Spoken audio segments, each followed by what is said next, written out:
Today, we're going to be going over my Feldegriff deck, otherwise known as Hippo Party, the Hippo deck. To start off, the first card is Feldegriff. For 1, a white, a blue, and a green. It is a 4/4 creature that has 3 abilities. For 1 white, it gets flying until end of turn. Target opponent gains +2 life. For a blue, return Phelddagrif to the owner's hand. Target opponent may draw a card. And for a green, trample until end of turn. Put a hippo token onto the play under an opponent's control. And the hippo is a 1/1 green creature token. Now, on paper, this card kind of sucks. And it does.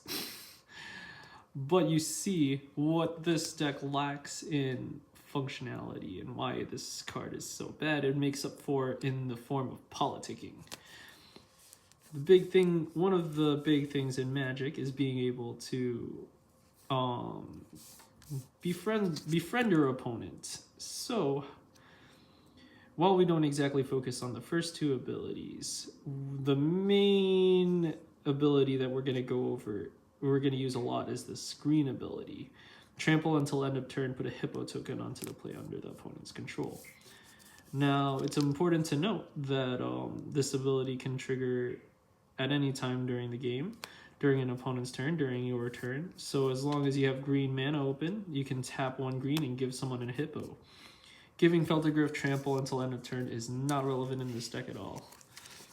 Giving them a 1/1 hippo token to your opponent's field, and we're going to build our deck around that. While the other 2 abilities aren't exactly that powerful, they do come in handy. Target opponent gains 2 life in case you want to keep someone alive for some reason.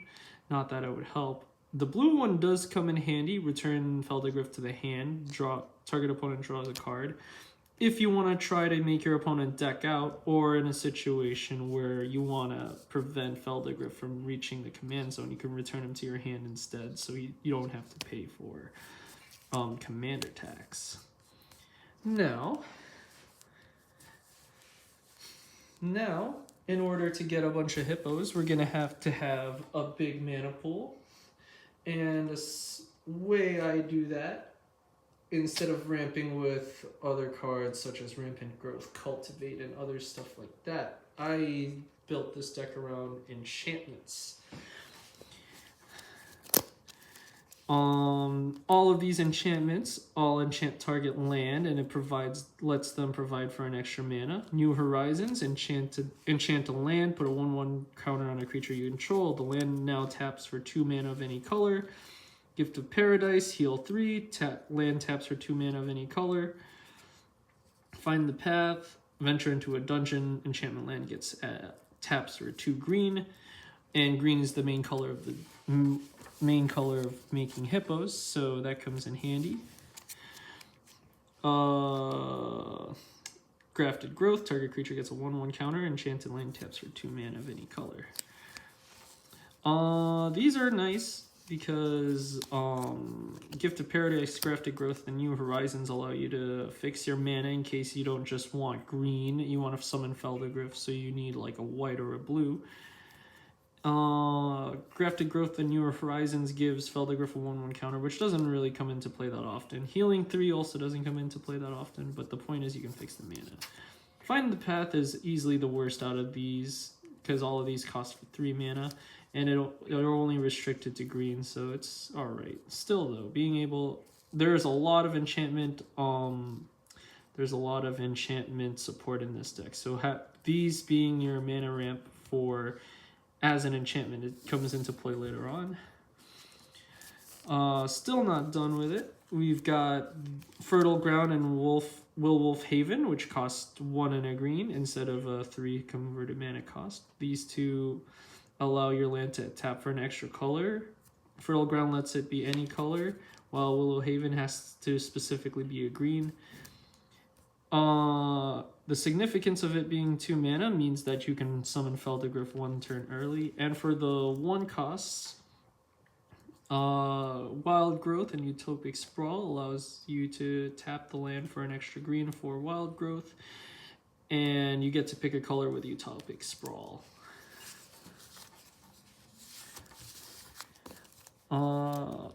Other mana, other ways to ramp your mana, I have in the form of an Arcane Signet.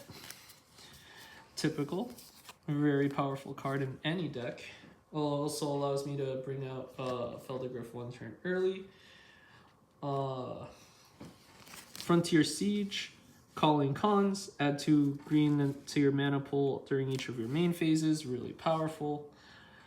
Glorious Sunrise, at the beginning of a combat each turn, choose 1. All of these creatures you control get +1 and gain trample until end of turn. That doesn't really come into play in this deck. Target land gains tap for 3 green. That is powerful. Draw a card if you control a creature with power 3 or greater. Feldegriff is a 4/4, so you can do that or gain 3 life. Chances are you're just going to use the 2 middle abilities. Mariari's Wake. Creatures you control get +1/+1. Tap your land for mana. Tap your land for extra mana. Very powerful. You double your hippos outputs. Alamari's Vineyard for 1 green at the beginning of each player's main phase. Add 2 green to that player's mana pool, and that counts for everyone. So part of the strategy for this deck is to be friends with everyone by having cards like this where it benefits everyone on the table. Sanctum Weaver.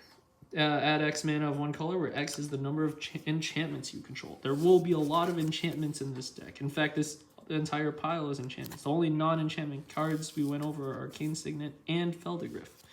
So you will end up tapping Sanctum Weaver for a lot of mana. And lastly, some more mana ramp in the form of Tempt with Discovery. This card is amazing if you're friends with everyone on the table. For 4 mana, search our library for any land card and put it onto the battlefield, and it does not have to come in tapped. However, that as cool as that might be, the next part of it is what makes this deck busted. Each opponent may search for a land, and for each opponent who does, you get to search for an extra land. So in a table of 4, that could potentially mean for 4 mana, search for 4 lands. Yeah, your opponent gets to search an extra land, but in the end, you will benefit out of this card the most. And this card is so good. Also helps the table, which is your goal. Helping out the table means everyone gets to their cards faster, so they can bring out their more powerful cards out earlier in the game, so everyone on the table will fight. They might leave you alone because you're the one helping them out. And to help speed up the game a bit, we have more party cards. Party as in helps everyone on the table. Kilwin, the Intressen Meddler. Tap it. Each player draws a card and heals a life. Or they don't, but that's kind of dumb if they won't. But, you never know. Kami, the Crescent Moon. At the beginning of each player's upkeep, that player draws an additional card. Well of Ideas. When it enters the battlefield, draw 2 cards. Each player draws an additional card. You draw 2 additional cards at your draw step. Dictated Fruifix. Flash at the beginning of each player's draw step. They draw an additional card.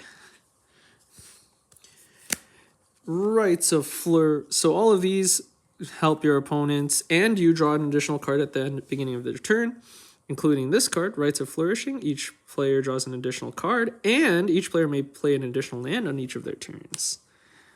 And that translates over to more cards that allow you to tap. So Heartbeat of Spring allows you to add 1 mana of any type for each land that you tap. And Dictate of Karmatara, which does the same thing for 2 more, and at flash speed, which means you could play this at the end of your opponent's turn, right before your turn. It allows you to tap a land for extra mana. So, with these, it helps you and your opponent draw into your cards faster. It lets you draw into your win conditions. You can draw into your win conditions faster, and it helps your opponent by letting them draw into cards they need to finish off your opponents faster.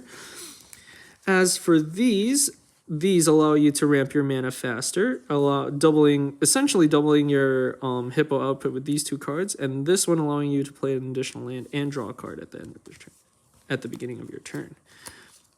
But they all benefit your opponents, so it's a party. Now,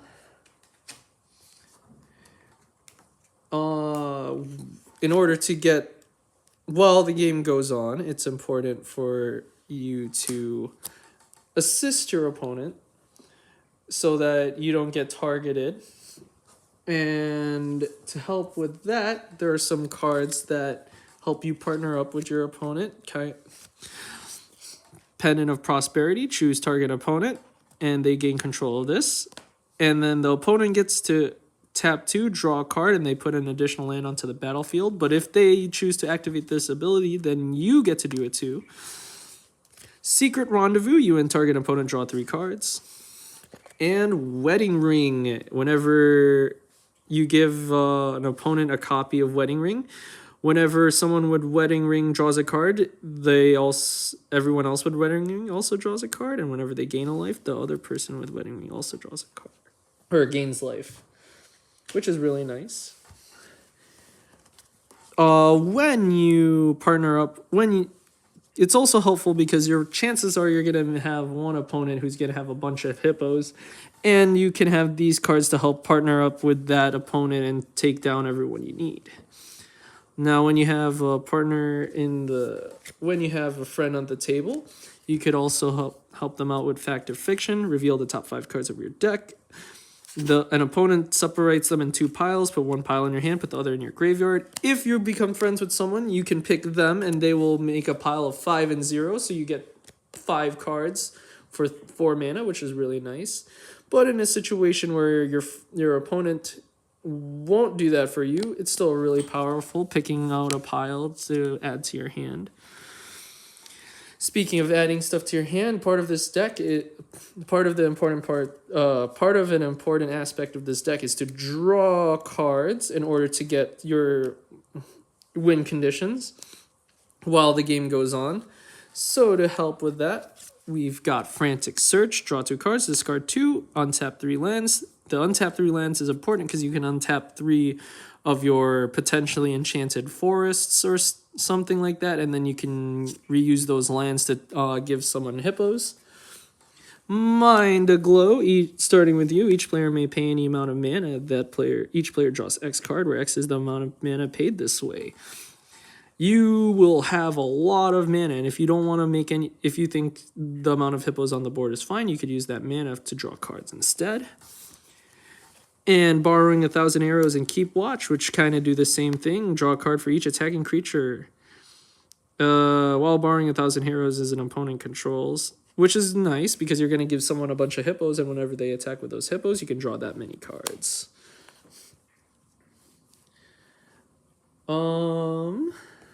Like I said, I did revolve this deck around enchantment base. So to continue with the draw effects, I have Sithis the Harvest Hand. Whenever you cast an enchantment spell, you gain a life and draw a card. And Enchantress Presence. Whenever you cast an enchantment spell, draw a card. These two are why I keep this deck as very enchantment heavy as possible, because whenever you play an enchantment, you draw a card and you keep getting that card advantage off of these 2 cards.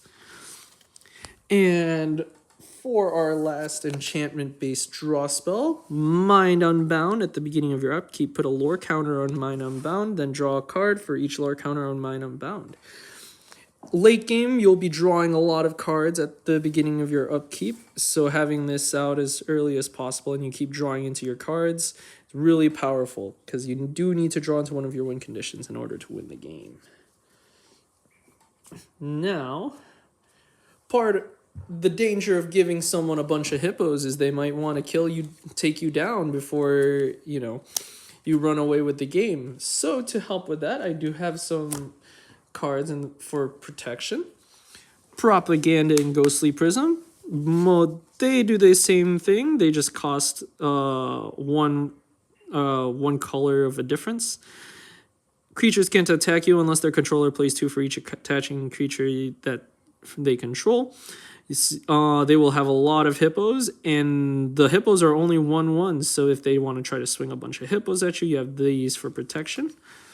A slightly buffed up version of Ghostly Prison and Propaganda is Sphere of Safety. Creatures can't attack you or Planeswalker you control unless the controller plays X. for each of those creatures, where X is the amount of enchantments you control. There are a lot of enchantments in this deck, and the more enchantments you have, the harder it is that they will attack you. But sometimes it's not the hippos that are attacking you. Sometimes it's one really, really big creature. And if they just pay two mana for a really, really big thing, that could cause trouble for you. And that's why I run the vows. Each of the vows kind of do the same thing, just slight variation among the three. Vow of Doom, they all have the effect of buffing up a creature, giving them some keyword, but that creature cannot attack you specifically. Vow of Wilderness gives them +3/+3 and gives them trample, but can't attack you. Vow of Flight gives them +2/+2 in flying, but they can't attack you. And Vow of Duty gives them +2/+2 in vigilance and can't attack you. Preventing one really, really big creature from attacking you is huge and helps you in protection. More forms of protection. Kenrith's transformation turns something into a deer. You draw a card and it loses all abilities. Soul Snare. Pay 1 white, sacrifice Soul Snare, exile target creature that's attacking you. Seal of Removal. Return target creature to the owner's hand. And Seal of Cleansing. Destroy target artifact or enchantment in the form of removal to help protect yourself. And other forms of removal for some pesky cards include Swords to Plowshare. Exile target creature. Its controller gains life equal to its power. And the 2 counter spells of the deck, Unwind and Rewind. Unwind is counter target non-creature spell, untap 3 lands, and Rewind is counter target spell for 1 more, untap 4 lands. Being able to untap lands is important because you can untap your forests, potentially an enchanted land, and they can get, that means you can give people more hippos. More forms of protection to prevent yourself from dying right away. Spore Frog, sacrifice for 1 green. It's a 1/1 creature. Sacrifice it. Prevent all combat damage done to you this turn. Resprites.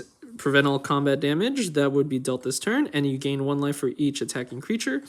In a situation where someone has a lot of hippos and they try to swing out at you, you heal 1 for each hippo, and for each creature, which can be a hippo, but also for if you want to keep someone alive. You heal a bunch of... if someone swings out their hippos at someone you want to keep alive, you activate this card and you heal for a bunch. Blessed Resprite. Sometimes you draw way too many cards and you might end up decking out. With Blessed Resprite, you can shuffle your graveyard into the deck and prevent yourself from taking combat damage. Lastly, one of my favorite cards, Illusionist Gambits. This is really nice. If the person with hippos decides to swing out at you, you can essentially tell them, no, swing at someone else. Remove all attacking creatures from combat and untap them after this phase. There's an additional combat step. Each of those creatures attack if able. They cannot attack you, so they have to attack someone else.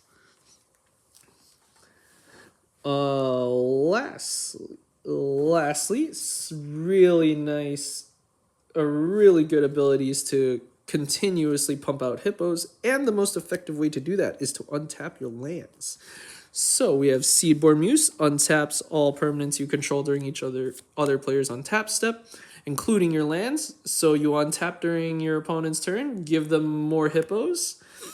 Awakening, which is similar, but it's on the upkeep instead of the untap step. And it's only creatures and lands instead of all permanents, but it is in the form of an enchantment. And lastly, Wilderness Reclamation. It's not during each turn, but it's during your end step. Untap all lands you control, but you can have it as if you can have your mana open. You can waste all your mana, and then at the end of your turn, you untap them, giving people more hippos. Lastly, some stray cards. Jukai Naturalist. Enchantments you cast spells you cast cost 1 less. Sterling Grove, all enchantments you control have shrouds, so they can't be targeted.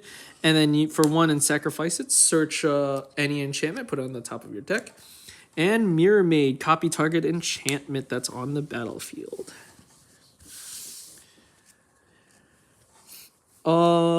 I run Recollect and Season of Renewal for recovery in case something important you have gets blown up and you can return it back to your hand. And now for the win conditions of the deck. Angel's Trumpet, a big card. Attacking creatures do not cause creatures to tap. At the end of each player's turn, tap all untapped creatures he or she controls that did not attack this turn. Angel's Trumpet deals 1 damage for each creature tapped this way. A little complicated, but essentially at the end of the turn, for each creature that was not able to attack, it deals 1 damage for each. So what I like to do is after the opponent's combat, I give them a bunch of hippos, and they take 1 damage for each hippo I give them. Big, beefy card. Something similar to that, Suture Priest. Whenever another creature you control enters the battlefield under your control, you heal 1. Whenever a creature enters the opponent's battlefield, they lose 1. Give them a bunch of hippos, they lose life.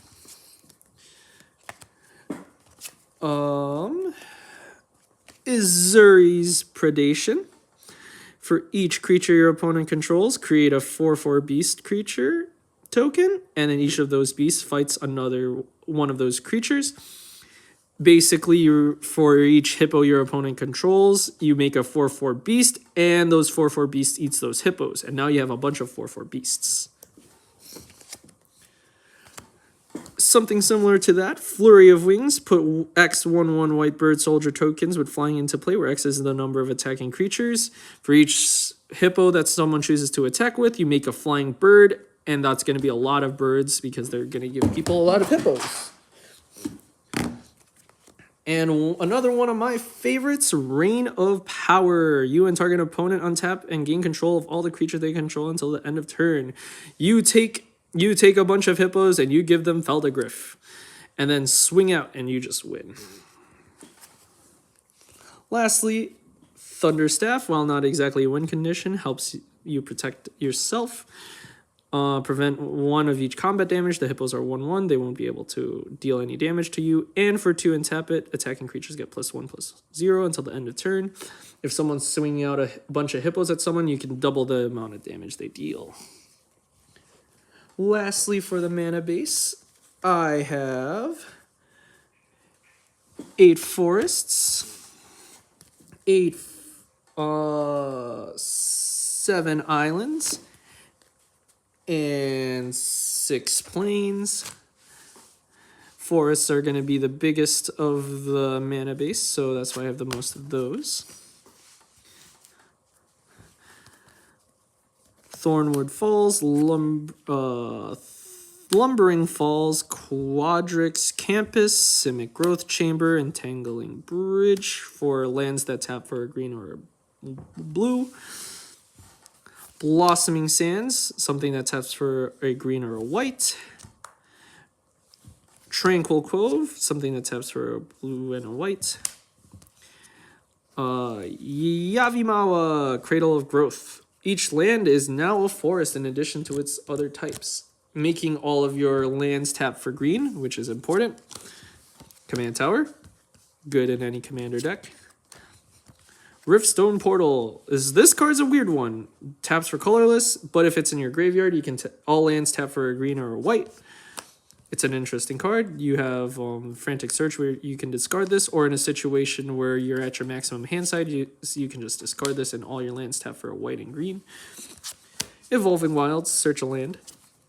Lastly, I run the 3 Thriving Lands, Hearth, Grove, and Isle, where you get to pick what secondary color that the land taps for, which is nice because Isle and Hearth can tap for green, while Grove can tap for one of the other 2 colors you're missing. And that is my Feldegriff deck profile. I hope you enjoyed, and I'll see you later.